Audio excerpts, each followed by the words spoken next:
At 7:30, we got our last of college football playoff eligible football teams playing at 7:30. We got number 7 Texas, who's 8-1. Chubb on the TCU is 4-5. Texas fair by 10 points on ABC. Quinn Ewers stole their leading passer. He's gone 151 to 213. Then for 1,915 yards, 13 touchdowns, 3 interceptions.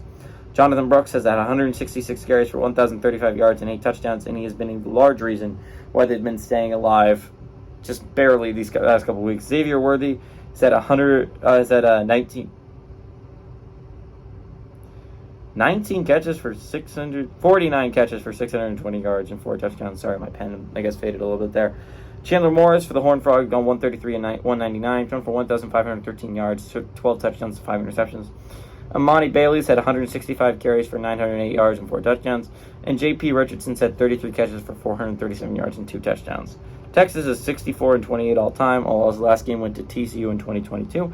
And weirdly enough, TCU has won 7 of the last 9 times these two teams have played football. TCU has weirdly enough dominated this series as of late. Texas got some good news this week. Quinn Ewers is day-to-day, and that's big news because Texas eked out a win last week. We almost saw Big 12 completely eliminated from playoff contention last week when we saw a 17-point lead in the fourth dwindle to nothing for Texas, and Kansas State tied that football game up, sent it to overtime. Texas eked by in overtime. I don't understand, and I will never understand why Kansas State went for it on 4th and goal when you can tie up the football game 33-33, especially with Texas not having Quinn Ewers and having a backup quarterback in. You don't go for the win there. You try and... If it was Quinn Ewers, I would agree. You go for the win, right? Because Quinn Ewers can beat you. But this Malik Murphy kid, you were able to kind of contain after the second half. You kind of figured him out, and you were doing a good job defending him for Kansas State. You can try and win this game longer. I send that game longer if I'm the head coach, if I'm Chris Kleiman. But Texas ekes by a victory, and they stay as the only Big 12 team still alive in playoff contention. A lot of teams are watching Texas right now because they would love for the Big 12 to be completely eliminated, right? Teams like Louisville and Alabama and Oregon would absolutely love. Oregon less so, but it would come down to a debate between Oregon and Texas. I feel like Oregon has the better loss, but still. But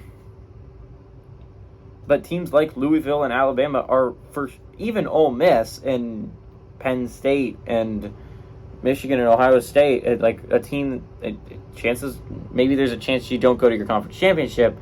They're watching this game, and they're really rooting for Texas to lose this game. It would be nice for a lot of these football teams to not be scared. If Texas loses this game, suddenly Louisville completely controls its own destiny to make the playoffs.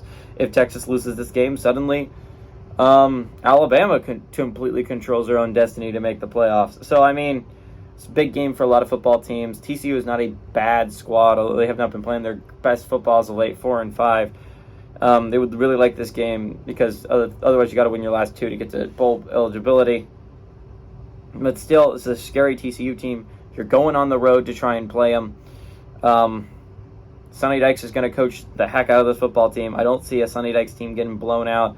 I do think Texas is going to end up winning this football game. But if it's Malik Murphy, I think it's barely. Give me Texas to win, but TCU to cover at home.